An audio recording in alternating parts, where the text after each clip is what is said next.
This is our first approved CPD program in Computer Engineering Revision Board for this year 2020-22. Welcome and acknowledge Director Technical IEI for providing all required support and facility in time. It's my immense pleasure to welcome eminent panelist of today's webinar, Dr. Aarti Saini, Assistant Professor, Department of Commerce, Syed Bhagat Singh College, University of Delhi, New Delhi, India, Editor, South Asian Journal of Marketing. Welcome, Madam. Mr. Rohan Balla, Senior Research Fellow, Jamia Millia Islamia, New Delhi. Welcome, sir. They will share us their knowledge and experience in subject mentioned. Moderator of this event comes Secretary of IEI Southwest Local Chapter, Mr. Ketan D. Panchal, Assistant Professor, Mechanical Engineering Department, SS Gandhi College, Surat. Last but not the least, dear participant, you are wholeheartedly welcome to this event and improve your knowledge and understanding regarding human re-engineering for effective application of it in modern society. Let me brief about this webinar. As we all aware that re-engineering, it is, we can say, the commonly defined as a redesign of business process and the associate system and organization structure to achieve a dramatic improvement in business process. Same thing if we understood in terms of human re-engineering. So this process means reframing and redesign of human resource process with an aim in order to achieve optimum personal and whole company work performance. So in this context, if we see that people nowadays believe that they cannot survive without technology. And the best example is that we can imagine that usage of cell phone. Nowadays we feel like it's our part of body. If we forget this phone, then we feel uncomfortableness and all that. As like that, internet is like a blood of our group psychology. You just assume that the net is stopped and lots of consequences happen. And this is the reason in case of sensitive circumstance, government easily banned the internet. Research and survey have found that immersion and excessive technology usage lead to stresses. Irrespective of people's material possessions and comfort of life, they tend to be uncontent and unhappy. People are suffering from poor quality of life. The possible solution is to enhance consciousness that allow us to be more responsible in our thoughts and actions. People should focus on yielding benefit at individual level through the process of re-engineering and consider society and environment that are equally significant for survival of human race. So the purpose of this webinar is twofold. First, to understand, accept and appreciate the wrong in thought process and action through a critical and reasoned perspective. Second, developing intelligence regarding what and how re-engineering could facilitate change that can make people's life more content and happy in both personal as well as professional terms. So considering this thing, I'm requesting our moderator to brief about our panelist and start the session. Thank you. Thank you very much. Thank you, Vagasia sir. Jai Bharat everyone. So we are at the inception of webinar. Let me take the opportunity to introduce our two expert panelists. As sir told, the purpose of this webinar is twofold. I must say, these two panelists are going to throw a deepest light on the combination of human and engineering. It's a very innovative and I must say it's a very a very wholehearted topic. We are all waiting for to listen. Madam Dr. Aarti Saini is going to deliver their expert session first. She is working as an assistant professor, as Jignesh sir told, at Syed Bhagat Singh College. She has over 13 years of teaching experience. Her area of specialization is marketing. Area of interest is advertising, consumer behavior, social media, and service marketing. She has completed her doctorate degree in management in the area of celebrity endorsement and brand association. She also worked in the area of advertising. She has also completed a certified course on becoming an entrepreneur from Massachusetts Institute of Technology and also certified by the University of Edinburgh in marketing tools to set enterprise apart. Dr. Aarti has presented her many research papers in the field of advertising, service marketing, stress management, RTI, celebrity studies, influencer marketing at many national and international forums. She has also received the Young Researcher Award 2019. She has many publications in the Journal of Repute. She has reviewed the number of papers in reputed journals. The Council of Management of the Sri Lanka Institute of Marketing have appointed her as the Associate Editor 2020 India for the editorial board of the inaugural South Asian Journal of Marketing. Congratulations, Madam. In 2021, she has been appointed as editor of SAJM. Dr. Saini has been recently invited by University of Tehran Faculty of Entrepreneurship Studies as a resource person for the semester in 2020, where she delivered lectures on business plans and models. She delivered many workshops in various university and research methodologies. Recently, she received UILA Best Researcher Award also. Specifically, Dr. Aarti believes that this life is a precious and meaningful only when we attempt to make it meaningful by giving back to the society. She believes in sharing knowledge and also believes that we get an opportunity to learn every day, but with the vision to expand the dimension of our life. Welcome, Dr. Aarti. We are quite eager to hear you. Our second panelist is Mr. Rohan Bhalla, Senior Research Fellow, presently pursuing his doctorate in final stage from the Department of Tourism and Hospital Management, Faculty of Humanities and Language, Jamia Millia Islamia, a Central University. He is a gold medalist in DBM, International Business from IITTM, an organization of Ministry of Tourism, Government of India, and has completed his Bachelor BBA Finance from Jivaji University, Gwalior, India. He has completed an advanced research course from Mid Sweden University, Sweden. He has also attended national and international FDPs from the prestigious institutions like IITs, IIM, and NITs. Presently, he is pursuing a certificate course in advanced research in academia and data analysis from IIM Kozhikode.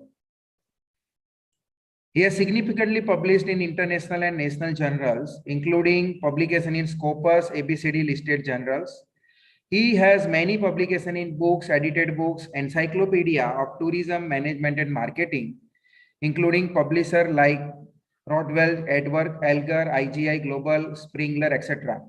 Recently, he has been appreciated for his research work, 2 awards, Young Service Research Award and Highly Commendable Research Paper Award have been confirmed on him by the International Research Symposium in Service Management, supported by the Journal of Service Management, Emerald Publishing. Congratulations, Mr. Rohan. He is also providing his service as editorial advisory board member to the Journal of Tourism Futures, which is ABCD and Scopus Index Journal. His expertise is qualitative research in multidisciplinary approaches, specifically in social science. His interest lies in philosophy of research, spirituality, spiritual tourism, religious tourism, transformational tourism, rural tourism, sustainable and sustainability tourism, mental health and well-being, very well. Urban and gender studies. He also takes interest behavioral science, emotional, spiritual intelligence, psychology, communication and personality development program. Welcome, Mr. Rohan. We all are quite eager to hear both of you. I invite Dr. Aarti Saini. Can you please start your expert session, madam? Thank you. Thank you so much, Professor Panchal, for introducing me and my co-panelist, Rohan Bhalla. Respected Honorable Chairman, South Gujarat Local Center, IEI, Dr. Jignesh G. Vakasia, Chairman, CPDB, IEI, Mr. Amit Kumar Das, Dr. G. Ranganathan, Chairman, Committee for Advancement of Technology and Engineering, IEI, Dr. H.O. Thackeray, President, IEI, Professor Ketan D. Panchal, Department of Mechanical Engineering, Honorary Secretary, South Gujarat Local Center, IEI. Thank you for inviting us to share our views on a very important topic, human re-engineering. I'd like to share that while making this presentation, we realized being social scientists and academics, we approached the topic in a factual and conscious way. Some of the slides of the presentation and images might appear a little disturbing to the audience.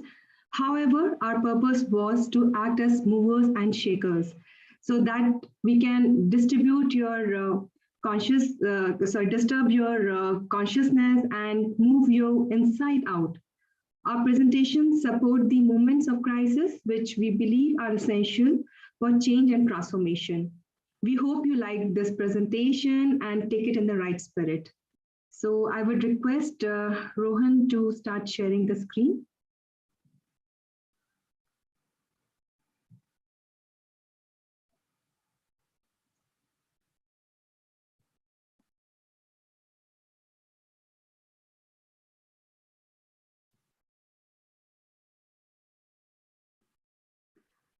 Fine. So the topic which we are discussing over here is about the human re-engineering in modern society.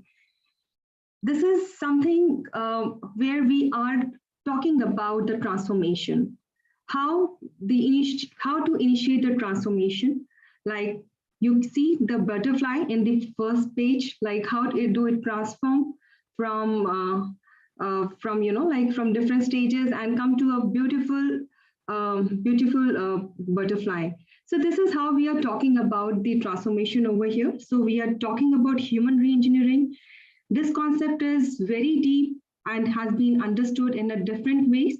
We are going to present this concept in the way how the humans being are evolving and how they need to transform. So Rohan, please next slide.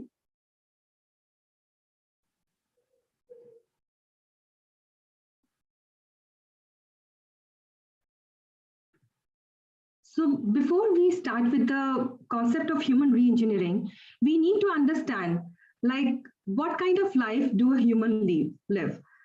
If we as a human don't get what we want, you will suffer. And if you get what you don't want, you will suffer. And even when you get exactly what you want, you will still suffer.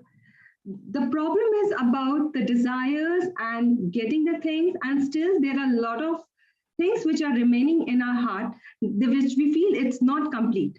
So because we cannot hold on it forever, there are a lot of things which we'll be talking about over here about the mind. When we talk about the mind, it is something which do not stay at one place. It changes over the period of time. It want to be free of change. It want to be free of pain, free of obligation of life and death. But we understand that the change is law and no amount of pretending will alter that reality. Next slide, Rohan.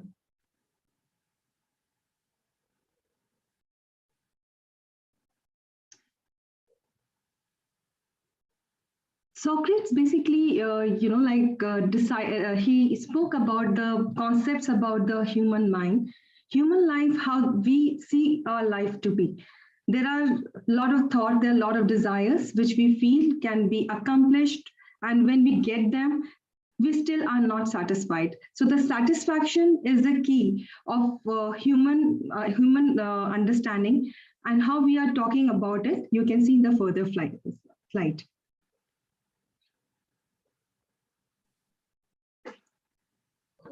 The slide has changed, ma'am? No. Just a second. So when we talk about who are we as an individual, we see ourselves as a human who is born to for many purposes in our life.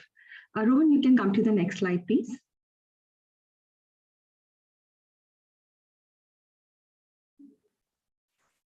Sorry, the change is a little slow.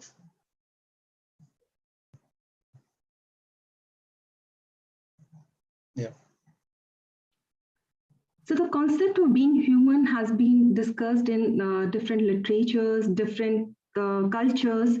So when we are talking about human being, the existence, it is the existence of spiritual soul in human beings, which are open for many precedents, and they can attain a spiritual union with the absolute. Absolute over here, we can say that every individual have their own thoughts about the spirituality. When we call about religion, when we say about religion, they have spirituality related to the gods. When we talk about those non-believers, those people do not talk about God, but yes, there is some internal connection which they feel that it exists, and then they get motivated with that. When we talk about Hinduism, it explicitly holds that human being possesses a capacity of moral behavior. We emphasize a lot of moral values within us, which is talking about truthfulness, generosity, and disinterest actions. So when we are talking about these moral values, as a human being, we are we have these kind of moral values which come from the Hinduism. When we move to the different religion, Rohan, please next slide.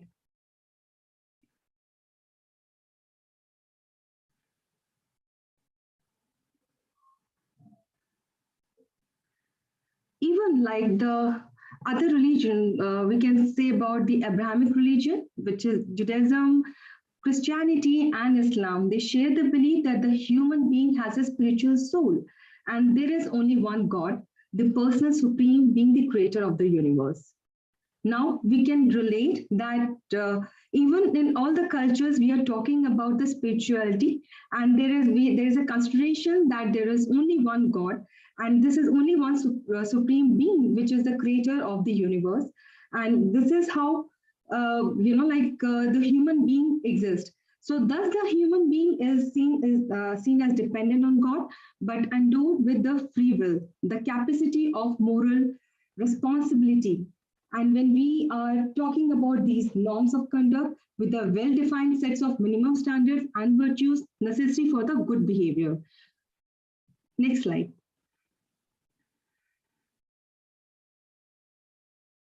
So let us just start our journey with like did we evolve?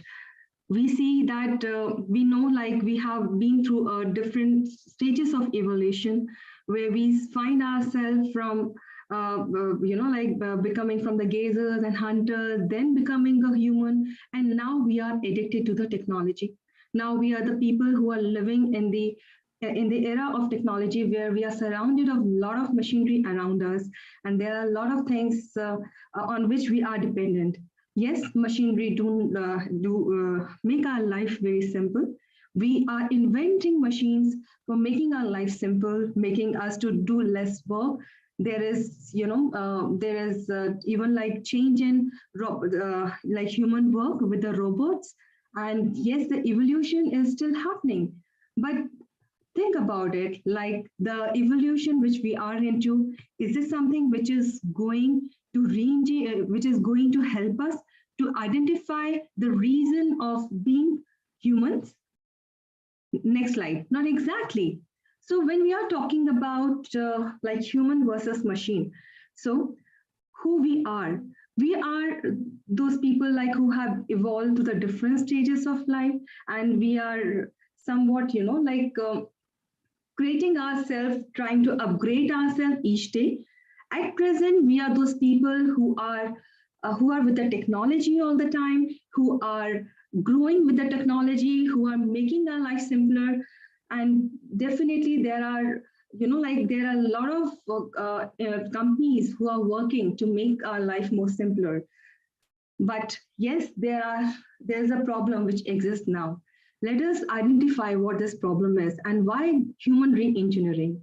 So the problem is that we are so much with the machines that they have become a part of us.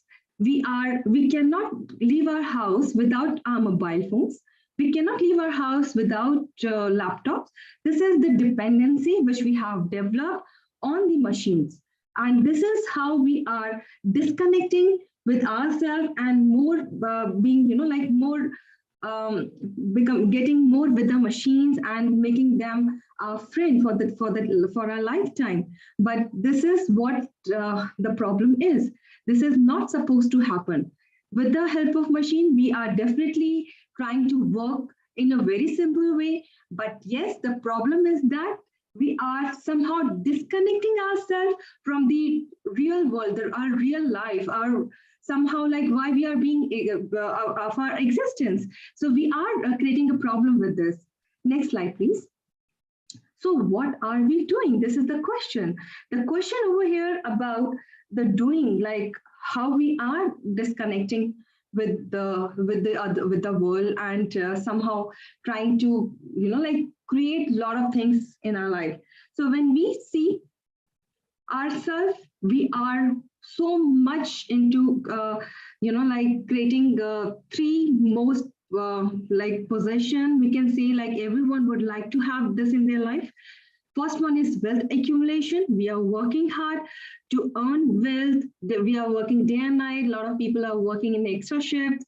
A lot of people are trying to identify different ways of earning wealth. And this wealth is somehow like they feel that if they're having so much money, they are going to be satisfied into their life. But the material possession is something like the cars or the house, or maybe you may want to travel. There are a lot of things which you feel that this can be a part of your life, which is definitely going to make you happy.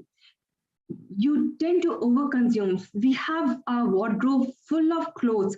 And yes, research says that we only use 20% of clothes which are there into our wardrobes, but we like our wardrobe full. So we do a lot of overconsumption, and we just want to have the possession of everything, despite of the real fact that we are not using that.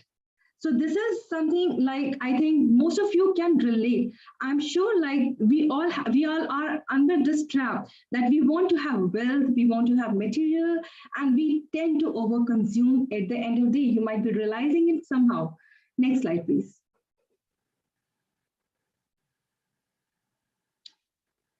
So yes, you are seeing in the left picture of black and white where, like a person is having possession of a lot of things, cars, a lot of gadgets, good wine, then maybe, like kinds of music systems, whatever he wanted to have, everything he have, but still there is no satisfaction he has achieved. Still, he says that I'm not happy. He may want to have so much of thing into his life. Whereas you can see in the right side figure, yes, despite of having all this thing, despite of having technology, despite of having phone, lot of things, the person is stressed over here.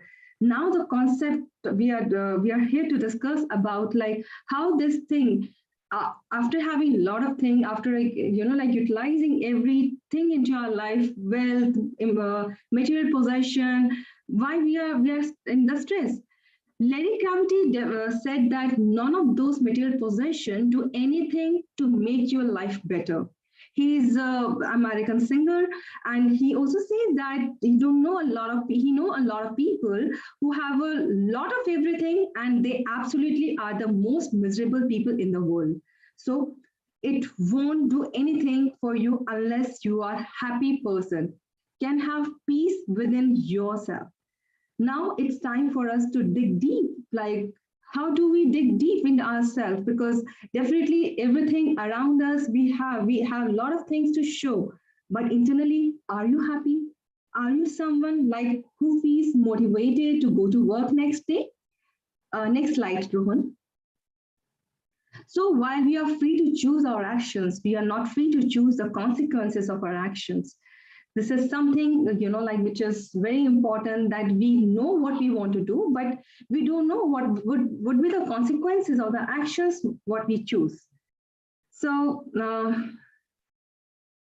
let us just relate this. So you can see, how the life in the big city, you will be definitely having a good home, and with, like big buildings, you are staying in a very good home.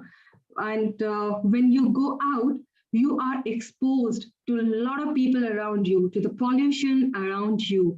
So this what after you reach your office, you see that you definitely have like equipments around you, you're working with them, you want to make money, and you're stressed out, you are drinking coffee, but yes, there are a lot of thoughts back into your mind, you're thinking about your family, you're thinking about the time, finishing up your work on time, you're working on different presentation, you are working on different tasks. And when you come back to home, you feel tired after being into again, like traveling in the traffic and then having the same stress level.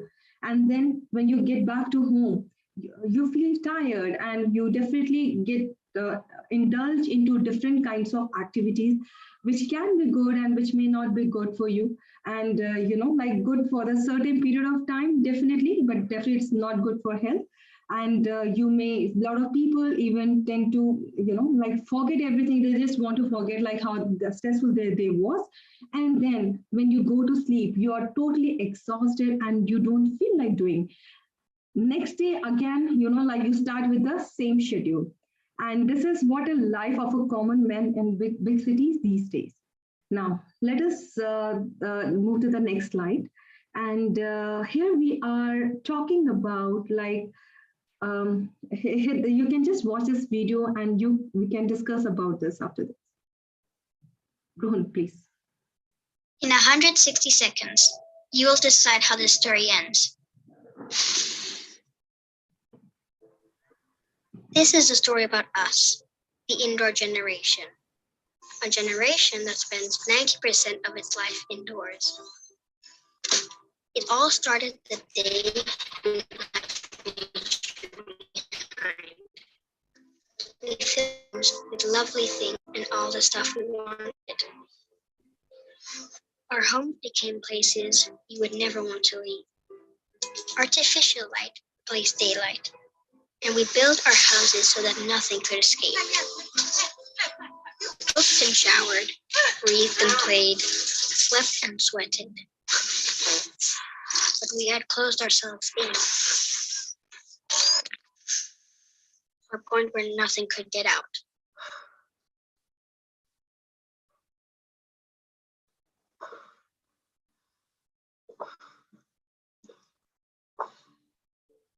So when the air turned bad inside, we tried fixing it with chemicals.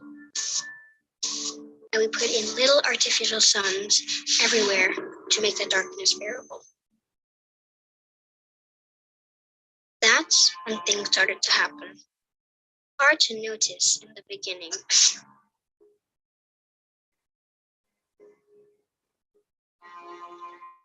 Some needed help to sleep, to breathe, to not itch. Many of us even started to feel sad. So we turned on happy lamps to make the sadness go away.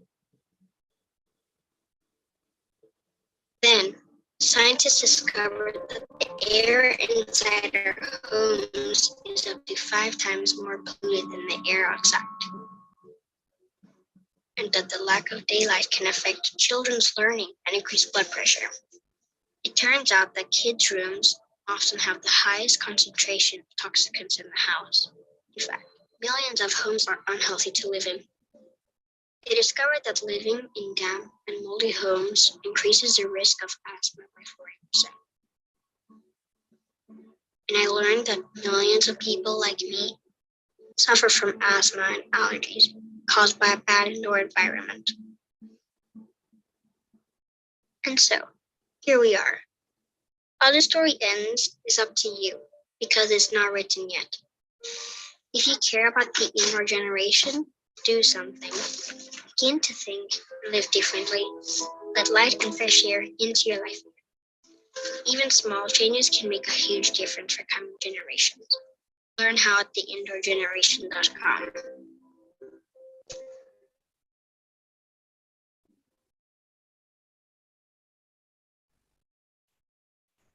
So this video definitely have something which we really have to think about.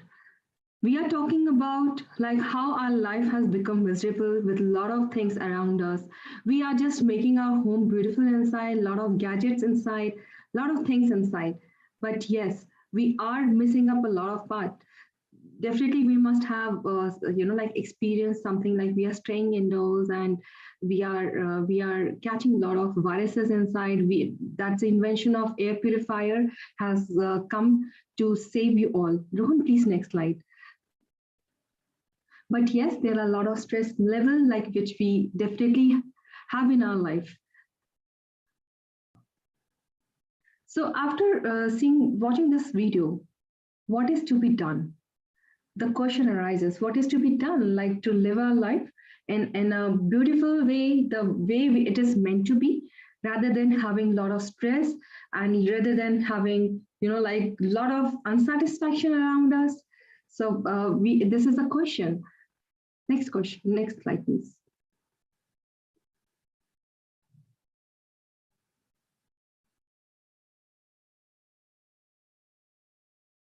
Rohan, next slide.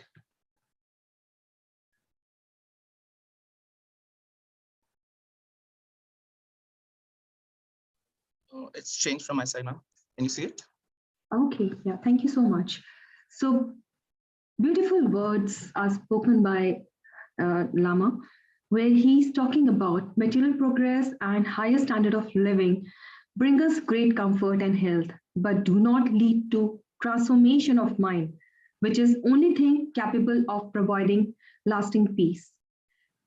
We do have a lot of materialist things around us. We may want to improve our standard of living, having a great comfort and health, but this is something which is not leading to transformation. When we are talking about transformation, it helps in your mind, it helps within you.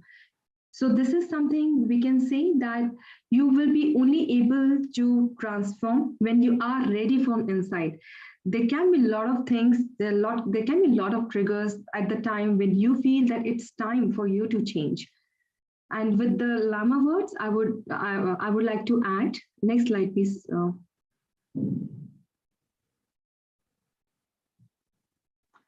I would like to add to the view to Lama that the shoots of transformation for peace rise from the seeds of disturbance and crisis, and what a seed experience inside a soul is indescribable. So this is something like we concluded about this thing, that there are a lot of things, a lot of transformation which need to be done. And when we talk about a seed, when it is being like inside the soil, there are a lot of changes which happen, and then a beautiful plant come out of it, because this is how the changes happens. Next slide, please.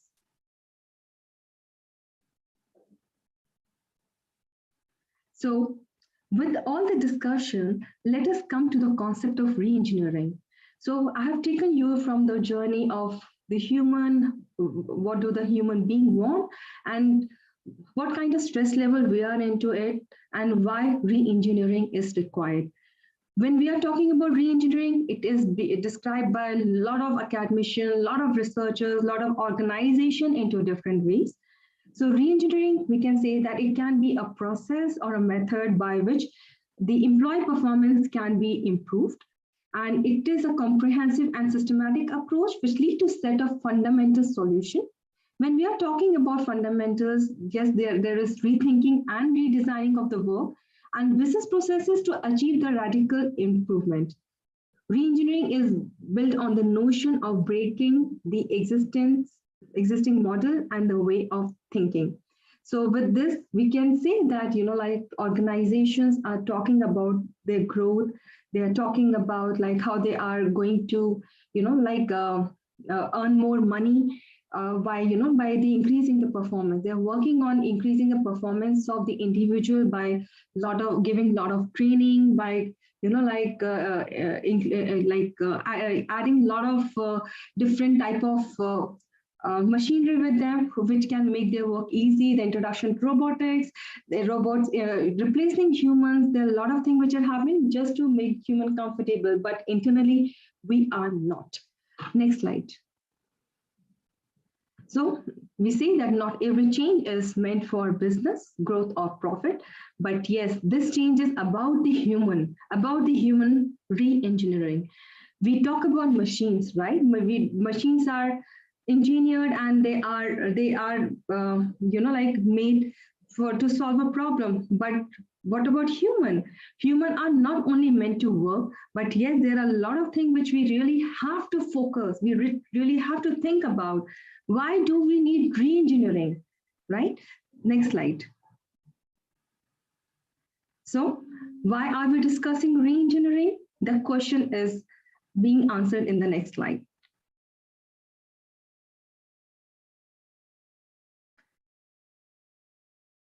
So the problem, this is the problem, which we are talking about. Like there are a lot of things that when we are talking about re-engineering, why do we need re-engineering? So in order to change your life outside, you must first change inside. Please reread it. In order to change your life outside, you must first change inside. If you are happy internally, if you are satisfied, if you are okay with a lot of development happening around you, you are mindful about what you are doing, you are thinking about what you are doing, then you feel happy. But if the rate of change on outside exceeds the rate of change on inside, the end is near. So this is something which is trickling the problem over here. Like, are we ready for change? Because this is something, there are a lot of problems which exist, but yes, we need to re-engineer ourselves from inside. We think growing outside leads to good glory, but not exactly. We need to think how we are going to grow inside, which can lead to our life satisfaction. Next slide, Rohan.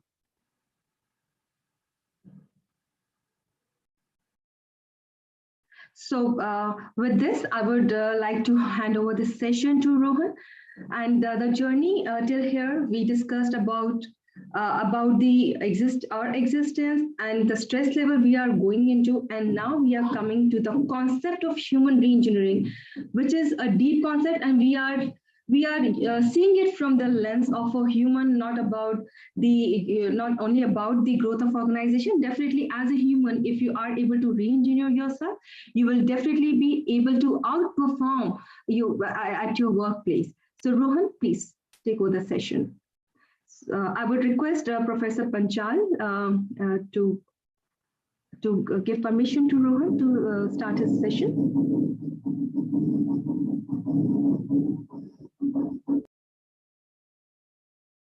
Oh, all right, I guess I should take it from here. Thank you, Professor Aarti. So up till now, we got to know about why we are talking regeneration as a big word these days. And Dr. Aarti has very rightly highlighted about the consequences which are appearing. So we have a life as a human, and we are pursuing our life in a way where we want to have material possession, wealth accumulation, and for that we are doing work day and night. But at the end of the day, what are the consequences of putting a lot of labor, putting a lot of your mind, your health, even your health and well-being to achieve what you think is actually the glory of life?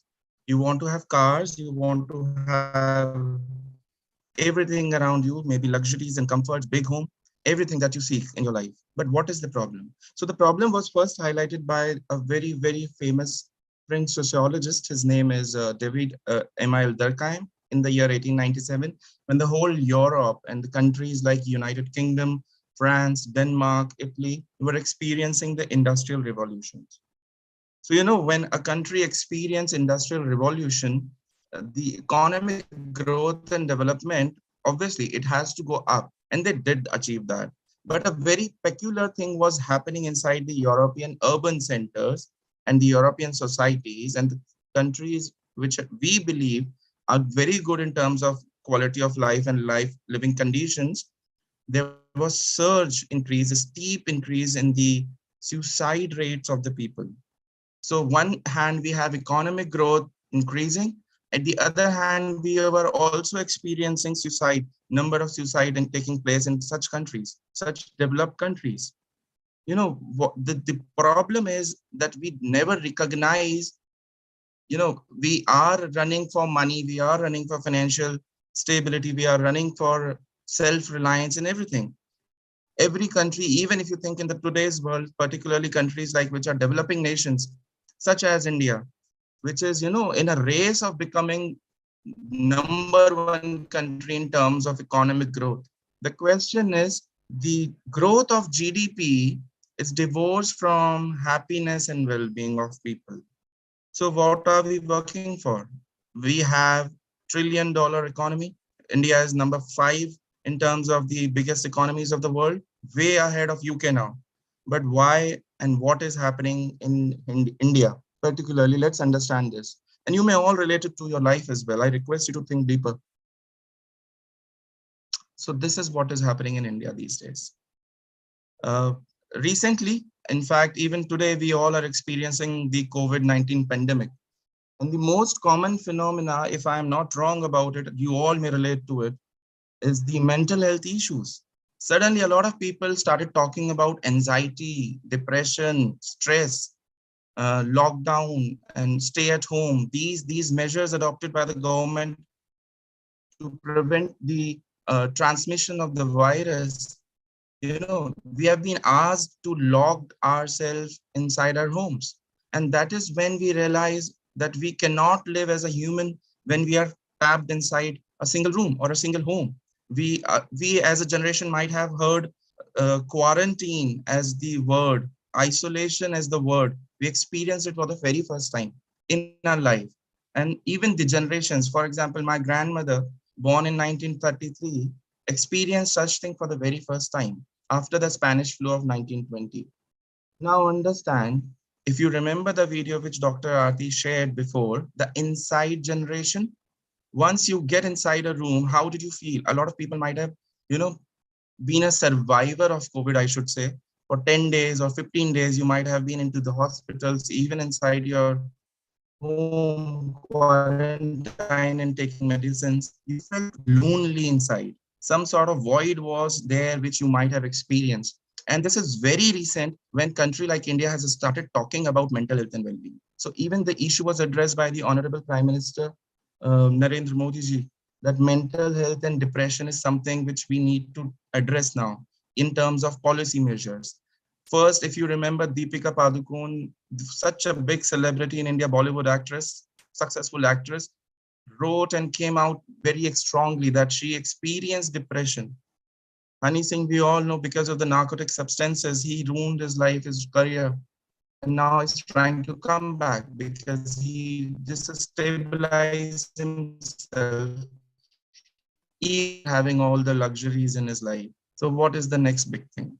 This is the next big thing. Now let us have a look at what India has experienced these days. So our first mental health survey, which took place in the year 2016, reported that 13.7% people experience mental illness. And this mental illness is further, divided into an illness at the extreme level or at the lower level as well. And these are only from the reported cases. Let me tell you. A lot of time people do not even recognize that they have anxiety issues, that they suffer from panic attacks, that they have depression, or maybe they are at the anti-depression pills. They don't even recognize that. So, in terms of treatment or visiting a doctor, it's still a taboo in India. That no, I'm not feeling mentally stable. I'm not feeling mentally fit to come to office. Have you ever give this explanation to your office bearers? No. Why? Because mental health is a taboo. So if I'm not feeling like waking up next morning and going to work because I'm tired, I'm exhausted, I have stress in my personal life, I will never give it an excuse like that because of the taboo. access to mental health care, 57% people in India do not even know aware about the mental illness thing, that there are issues which are, can we talk when we can talk about mental illness. 28% of the global suicide happens in India. This is something which we all need to worry about. And let me tell you over here, when we are talking about suicide, then suicide is the extreme mental health anomaly. We have stages in mental health, which starts from stress, moves to depression, then transforms into anxiety, which you all might have even heard about diseases like bipolar syndrome or some sort of phobia. And then it leads to suicide, ideations, and finally to suicides. Now let us have a look at the global figures. Right now, in terms of suicide, India is the capital of suicide. We have become. You can simply see the data in terms of 1990 and 2016 when we are comparing. We are above the global average, both in terms of female suicides and the male suicide. The India's share of world's population is more than you can even imagine. It's more than 17.8% of the total population of the world. So at least we are leading in this way. And when we talk about the happiness index, the human development index, India has been ranked or maybe slipped somewhere around 140, 139, 143 when we are giving ranks to how happy Indians are or how happy India is a country. Now, if you can remember and if you can collate with the example that we have, given, we discussed before as well. India is a country where, a lot of time people have experienced in their life that irrespective of the fact that they have all the glory, they have all the material possession, assets and everything, they are not happy inside. And that is where we can simply say that these data, these numbers, these rankings are not hoax. These are somewhere very rightly depicting what we are experiencing in our routine life. So what is the challenge before us? When we know that we have problems of mental health anomaly in our population in normal citizen life, simply calling Aam Aadmi Ka life, we know this that we have mental health issue as one of the biggest challenge before us, and the COVID-19 pandemic intensified this issue. And there are so many multiple reasons that why we are experiencing what we are experiencing. So even in your personal life, you have love life disturbances. You may also might be experiencing sexual life difficulties. You might be experiencing unemployment or layoff. A lot of things have happened recently, which might have, set you back. So what is the challenge before us as a country? The challenge is even today, the health is a very, very low priority sector in India. Indian GDP, 1.29% percentage goes into the investment of the healthcare regime. So recently, let me update you because the budget has recently came. The investment in the healthcare system has increased. That is very, very appreciable. But a lot of it goes into the COVID management, COVID arrangement. And of course, government is not the sole responsible measure for decision maker for the country. But when it comes to comparison with the BRICS nation, we are far behind. When it comes to comparing with the global countries, developed countries, we are far behind again. And to be very, very precise, out of this 1.29% of the GDP which goes into the health sector, India spends 0.06% of their total in the mental health and well-being arrangements for the population of more than 1 billion, which is still increasing. If we go by the report of WHO and in consideration with the mental health infrastructure available in India, though the report is in the, published in the year 2014, we do not have any recent study yet, but it said that India has 0.30 psychiatrists per 1 lakh people, which simply means not even one psychiatrist over the population of 1 lakh people. We do not have medical bed facility, 2.15 inpatient beds per lakh people. only 881 crore government spend on mental health, and this particular mental health expenditure goes into the mental health hospitals that might have been in your cities, where the most chronic diseases in terms of mental health only gets treated. Otherwise, stress, anxiety, and depression, forget about it. We do not even recognize that something like that is happening to me or you. So recently, Honorable President Kovind highlighted this issue very, very significantly. He said that India is experiencing mental health epidemic. It's an epidemic, which is, growing in numbers. And a lot of people have recently started talking about it. But the challenge is we do not have resources, we do not have solutions to this problem.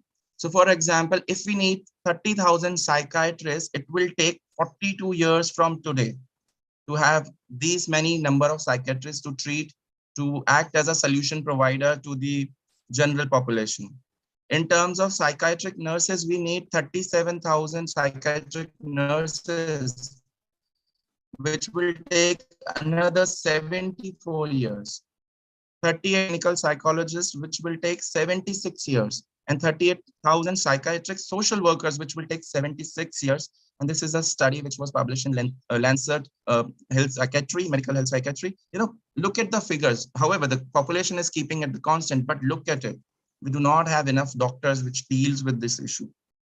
This is one of the major challenges which we are facing as a country. We talked enough about the COVID-19 and mental health issue. So, if I have to put in, as per my research, COVID-19 pandemic had two-way impact. In terms of the direct death we observed of our loved ones and in our families, in our home, that has directly impacted our life. So, that was only one part of COVID-19, but there were indirect effects as well. And these were more adverse effects, which were in terms of mental health and well-being, which we have been taking for, years as something which is, not even exist. So for example, if I have to share you a joke, when I was stressed once in my life, we usually experience stress a lot of time, but there was a time when I moved into some sort of depression. I was not feeling like, waking up and going to my office. So what happened next day? My father came to me and he said very, very strongly that, you should get up early in the morning and start running. This depression will go away. Now understand, this is something which is very casual, and this is something which might you all have heard about even in your life. Arey ye kuch nahi hota, ye sab man ka wahm hai. No, the point is we must recognize these issues as severe health issues. So for example, if you have any physical illness or physical disease, if you are experiencing it, you might be not going to office. You write letters mentioning that my bone is fractured, or maybe my stomach is upset, or maybe I'm feeling headache or nausea. So whatsoever the reasons are, but you never write that, sir, I'm severely stressed or depressed. I need medical assistance, and for that, I want to take a leave. This is what the problem is, which is happening, that unrecognition of the mental health and well-being issues in India is again a bigger challenge at the societal level and not at the government level. It's very easy to put everything on the government. Government should do this, government should do that. No, it is also the social system which needs to collate with the government and, public policy, health or policy measures related to public health. At the end, what do we need? Just think a little deeper. What matters to us most? And this is the circle which absolutely narrates. Nobody could deny the fact that, no, I do not need any of these. You need mental health. You want to be smiling, happy, content, satisfied. And you feel those emotions once you're mentally fit, once you're stabilized. You need meaning and purpose in life. Why? Because without meaning in your life, without the objective of your life, your aim of life, you can't survive. It would be a life not of a human. Evaluation of your well-being at the regular period of time. You can't be, good or happy or well if I have to put it very correctly, you know, there is some instances every single month or even in week when you feel in a low life state, you experience a low life state. In one Hindi sentence, I can simply say it, yaar mera man nahi lag raha hai. I'm not feeling like doing it, but I do not know what is happening to me, but I'm just not feeling like doing it. What is that? That simply means that you have moved into a low life state. Again, a very absolutely normal phenomenon. Emotional well-being, again, a next big thing which we all have to take care of. Are we emotionally, stable? That is something which we need to check on. And by emotional well-being, I simply means to say your every emotion. It's not always about happiness. We consider happiness as the sole emotion. No, uh, nothing could be better coming from the arts, if I may recall it. You might have heard about Navras. So there are 9 emotions as per Hindu arts and scriptures, but how to balance those emotions, how to put your weightage more on the positive emotions rather than the negative emotion. That's the art. We call it balance. And in Hindi, we call it very important word, which I should give you right here, Santulan. So what do you think about Santulan? How you are going to attain that Santulan in your life? That's important. Next is your physical health, the most important phenomenon. Healthy mind, healthy body, healthy mind will not will not sustain in an unhealthy body.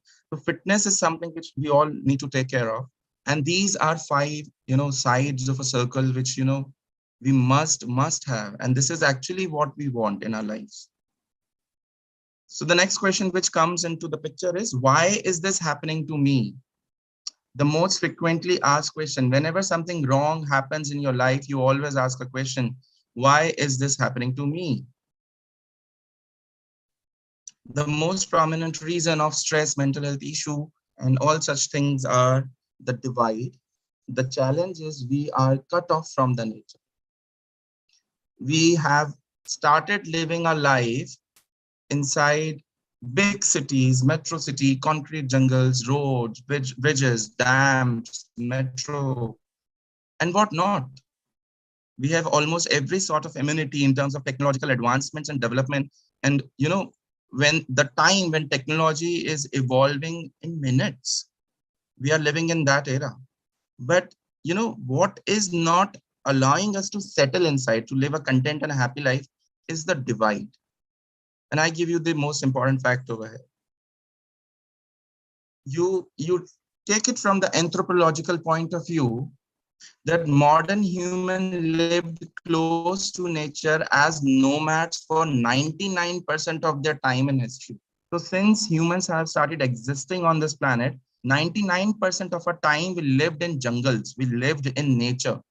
It is only less than a percent of our time when we started living life as, so-called gentlemen and beautiful women inside big urban metropolitan cities.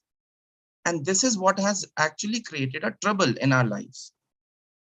So for example, if I ask you, you are feeling stressed and you say that I am a corporate or I am an engineer and I am working for this company and that company, it's a multinational giant and my package is 25 lakh, 30 lakh, 40 lakh, a crore of package for IITian.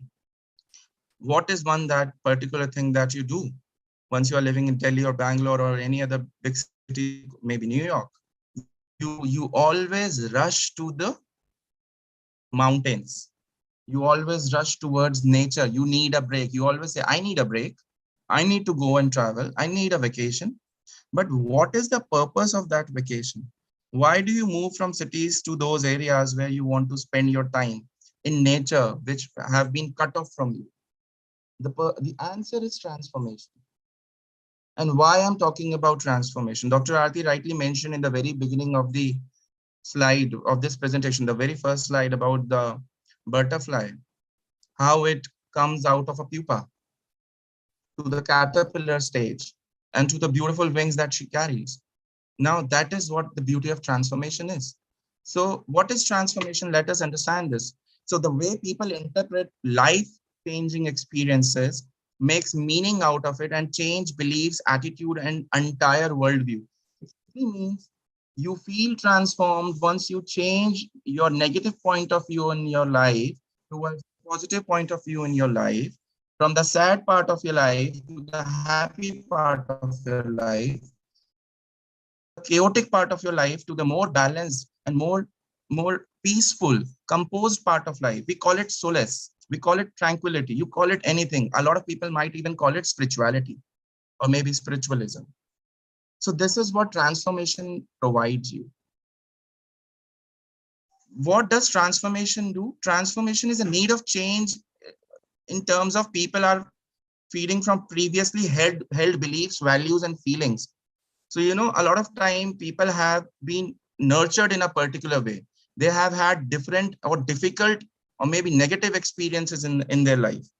And once they want to change those experiences, the only possible solution is transformation. And transformation, how it happens. It is basically recognizing your original attitude, values, and beliefs, which we have in our life. Now let us look at what Jack Marizo in 1978 talked about, one of the finest scholars who worked in the area of transformation. As a human, the most important question which we all have in our mind is, who am I? What is the purpose of my life? What I am born for? I do not know the purpose of my life. So when I'm interacting a lot of students in my universities and even in the universities and institutions around the world, a lot of time, even at the age of 24 or 25, the youngsters are unable to answer, I do not know what I want to do in my life. I really do not know. I have been doing whatsoever has been given to me by my parents or by my padosis and the neighbors. But the ultimate things, when we start thinking deeper, that what we look for meaning. And then it leads to knowing yourself. How do you know what is the meaning of your life? Once you know it, I'll talk about it in the later stages, how do you know it? But once you know it, you know yourself. So once you are aware about the purpose of your life, you know yourself. What is your call? What do you want to do in your life? Then you start making sense of the world around you. Sense of the world is you understand and appreciate the people around you. So for example, if you do not know the aim of your life or your purpose of your life, you will always be agitated. You would be experimenting. Let's do this for the next 6 months. Let's do that for the next 6 months. But look at the frustration that you accumulate once you get failed in doing whatsoever you're doing. You can't keep changing your venues all the time. And that is what I mean by making sense of the world around you. Once you know who you are as a person, what you want in your life, you make sense of the world. You appreciate people around you. And then you identify and connect with the reality. And by reality, I mean two-way reality. Reality of the world around you and the reality that exists inside you. Ultimately, when all these stages, when you pass through these stages, you live a life at peace. And this is the process of meaning making. And this is a process which yields to transformation. Now I'm talking about a possible solution over here. What is the solution that I and Dr. Aarti would like to recommend to you in terms of, experiencing some sort of transformation? So this is a new thing which we all are researching these days in terms of, I'm talking about scientific community, social scientists. This is known as transformational tourism.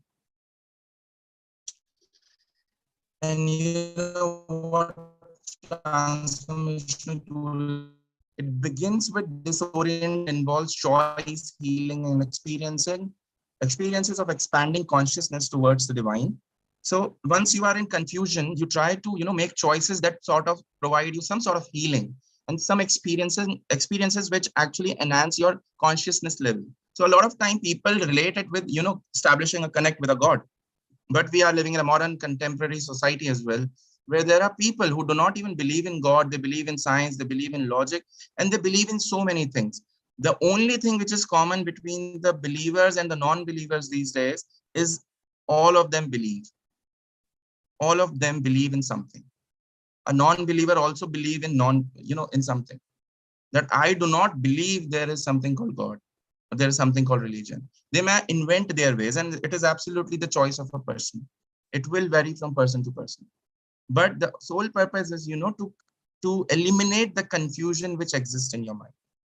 So to initiate a permanent change in identity structure through cognitive and psychological ways, we look for.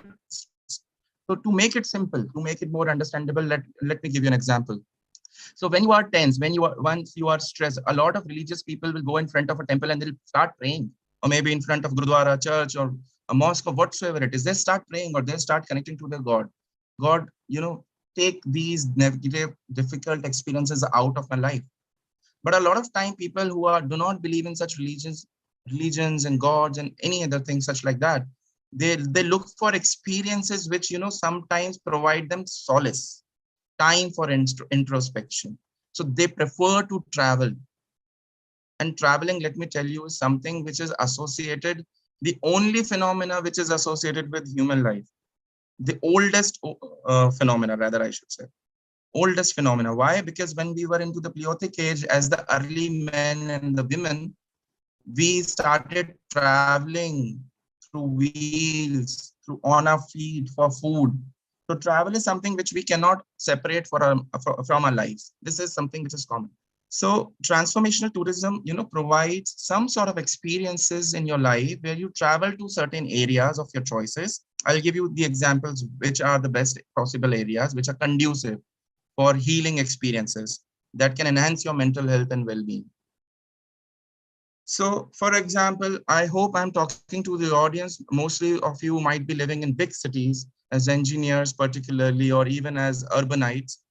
So, if you remember, if you can recall in your own life, from your own life, you will try to understand whenever you felt tired, or even in your family somebody felt tired, you look for vacations. And what are the most possible places where you might have traveled, or you wish to travel? You wish to escape from the cities and dwell in the nature. So mostly, if I ask you, if you are putting up in Delhi, a lot of time people will prefer to travel on weekends, especially the corporate people, to Uttarakhand and Himachal. Why? Because these are naturally scenic places, less crowded in terms of they have open spaces, not that polluted as Delhi, though it has started polluted as well. But some sort of time with the nature actually provides you healing. It is conducive for mental health and well-being. What does it give? It enhances your consciousness. You get answers when you travel. If you remember, if I am rightly putting up, a lot of youngsters are getting into tracking as an adventure sport, soft adventure sport is coming up very, very frequently. And a lot of tourists, or even we as people, might be possible, a lot of you in the audience have experienced it. So once you climb the mountain, as per my research, I've heard a lot of stories, which is, talking about uh, uh, things like, when I climb a mountain, when I climb a summit, I feel like I have achieved something in my life, and I come out of that negative zone of my life and I become positive. So a lot of people feel relief from the stress. It also helps in recreating your identity. To put it lightly but very seriously, a lot many times people feel pain in their heart when they break up in their relationship. When you break up or when you get divorced in your relationship, you feel pain. But even when you travel and you travel to such beautiful places, which are natural, which are rich with flora and fauna both, it helps you recreating your identity. And by recreating your identity, I simply mean that it helps you knowing yourself better. My point is, please understand and then consume.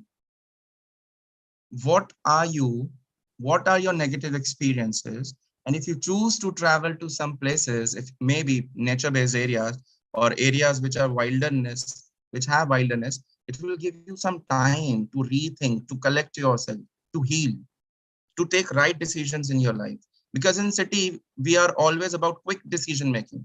And in quick decision making, our decision at times become hasty, and we do not, get the right solutions out of it. this could be one of the areas which can be talked about.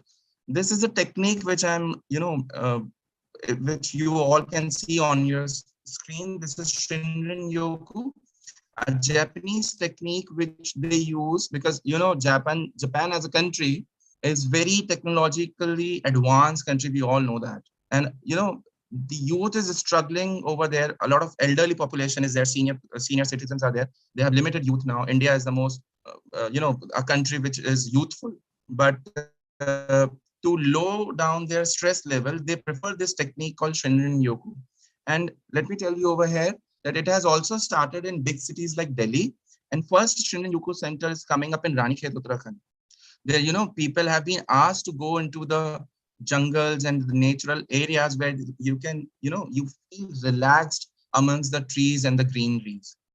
This is a technique which is, uh, uh, enhance your mental health and well-being through the art of stabilizing your consciousness, enhancing and promoting your consciousness.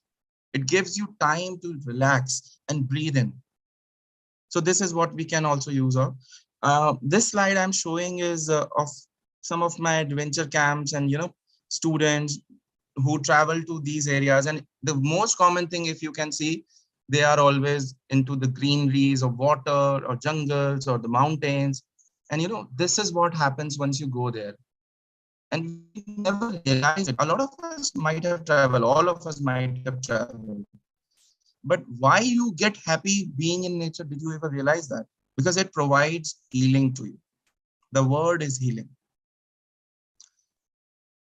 Even if I have to say, you might have heard about Nasik, a place in Maharashtra, famous for vineyards. One of the organizations which is famous is Sula Fest is also being organized. And one of the Australian researcher, Professor Mariana Sigler, wrote a paper on how wine, in fact, can be, or winery experiences or brewery experiences can also, contribute to transformational experiences. So I'm not promoting alcoholism over here. Let me be very clear over it. What you have seen in the slide when Dr. Aarti might have showed you, that we have a cycle, which we get into it. But at times, even the doctors have recommended, even if you are consuming a little bit of wine, not on regular things, and I'm not promoting any sort of narcotic substance abuse, but that is also going to allow you to be in a profound stage where you can observe the reality of life and you can take decisions promptly, not at the time when you are experiencing this thing, but later. So even the experiences of these festivals leads to some sort of relaxation, and it allows you to observe the reality of life and, to be more calm and composed, because you feel good about, between the people, even in the strangers, you feel relaxed, you feel yourself. Over here, I would like to share one point that, a lot of our time, our life is revolving around the affiliations we have. I am so and so in that company. I am such a big professor. I'm such a big, well-established scientist. No, it's not the affiliation which gives us the meaning of life. It is us who are over depending upon the affiliation. And that willingness, that eagerness to be, having so many degrees and so many things in our life, that accumulation of everything is what is creating trouble. That is what is not is allowing us to be a very normal human being. And once you are into your normalcy of life, that is the moment when you achieve, more happy state of life. So when we are moving towards the session, I must say, along with Dr. Aarti, that it's not the end of the presentation, but the beginning of the presentation of your life. Please, at least after this lecture, start introspecting where you might have been going wrong, how travel and tourism could promote. I'm not endorsing only travel and tourism. People can find lot of many different ways, to connect to something which is beautiful, which gives you some sort of energy in terms of positivity. You can connect to God, you can go to ashram, you can do yoga, meditation, Ayurveda, Siddha, naturopathy. There are so many things. Then we all are blessed to be born as Indian, and in a country like India, where we have all the resources available with us. All 5 physical features are present in India. But travel and tourism will allow you to, move out of your urban centers and homes, from your inside generation into the beautiful field, so that you can explore what you like. And that is from where your change will begin. And that is why we are saying it is the beginning. With this, I am really thankful. We both would be more than happy if you have any question that you would like to ask us. Also sharing a small beautiful quote before presenting this, ending this presentation.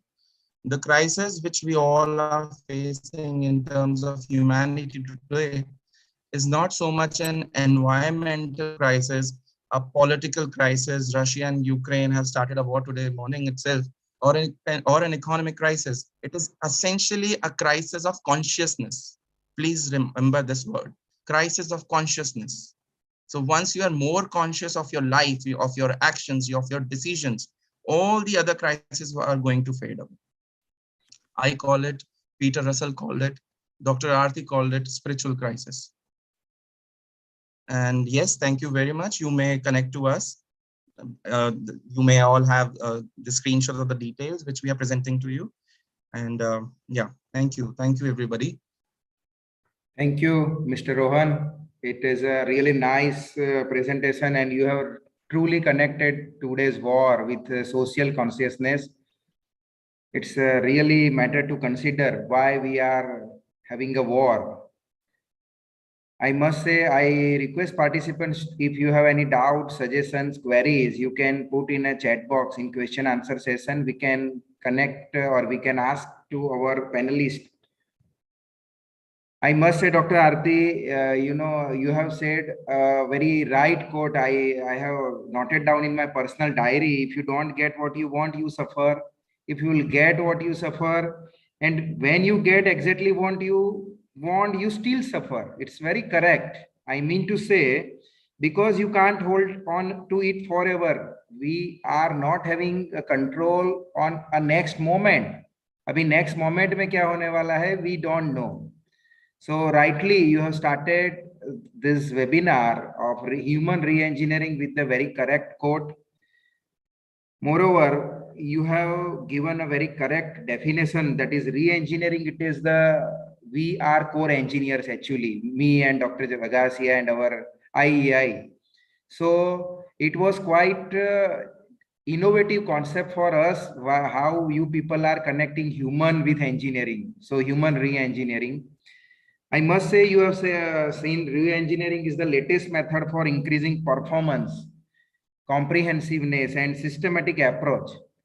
I truly believe the topic, I must say, Mr. Balla, this topic can be added in the core curriculum of the engineering also, because we are just creating machines.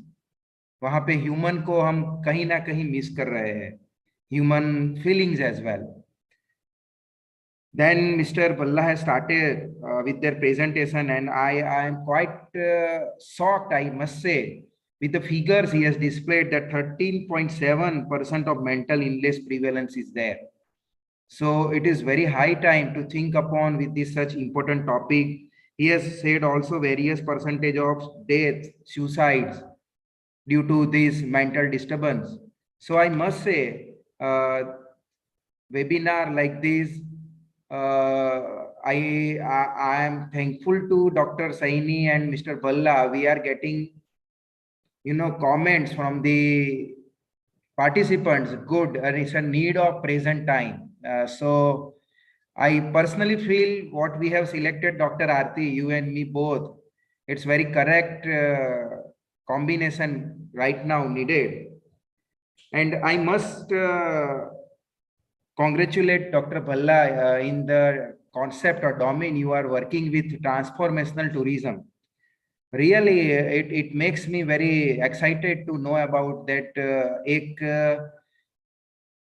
जंगल में जाके बंदा कैसे fresh हो सकता है. You have really touched upon the technical community today.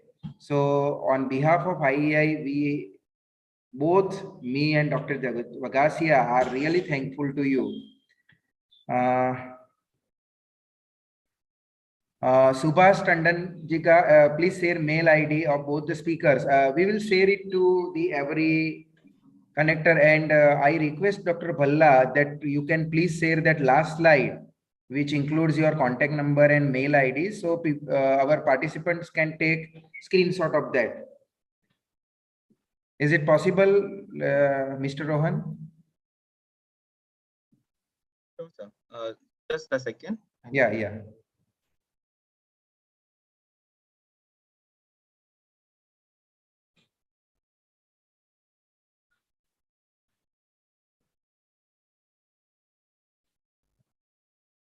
Dr. Aarti, I must say once again, we have got one very nice comment, and people are congratulating IEI to organize a different session like this for we engineers who are always into the machines and forget the person behind the machine. So again, once again, heartfelt thanks to both of you. Moving towards the end of the session, let me check any more question. Okay, thank you for the session. So we are concluding the session, friends. Honorable our Thakre sir, President IEI, Amit Das, Chairman of our Computer Division, IEI, G. Ranganath, Chairman Kate, my good friend Dr. Jignesh Vagasia, Chairman of South Gujarat Local Center, my most valued invited panelists, Dr. Aarti Saini and Mr. Rohan Bhalla. Ladies and gentlemen, it's my privilege to have been asked to propose a vote of thanks at this webinar. I, Professor K.D. Panchal, Senior Faculty at Gandhi College Engineering and Subzonal Officer Placement Cell, Education Department, Gujarat, as well as Honorable Secretary of IEI South Gujarat Local Center. And on my own behalf, I extend a very heartfelt and hearty vote of thanks to all the speakers, my panelists, for gracing your important work and sharing with us your deep knowledge and opinions today. I may like to express my sincere thanks to our President Thakre sir, Ranganath sir, and Amit Das. Unfortunately, all were busy in their other commitments for their presence during the entire session. Ladies and gentlemen, respected chairman, my panelist, I just want to make one request to both of you. Now Corona and COVID has been decreased. If it is possible to plan a real face-to-face event at our South Gujarat Local Center, we invite you at Surat. We invite you, both of you, at the Surat, so we can have a one-day full workshop at our South Gujarat Local Center. Thank you. I thank you all the participants at last for being with us this evening. It is a great pleasure. Thank you. Jai Hind. Jai Bharat. Namaskar. Thank you so much. Thank you, everyone. Thank you, everyone. Thank you.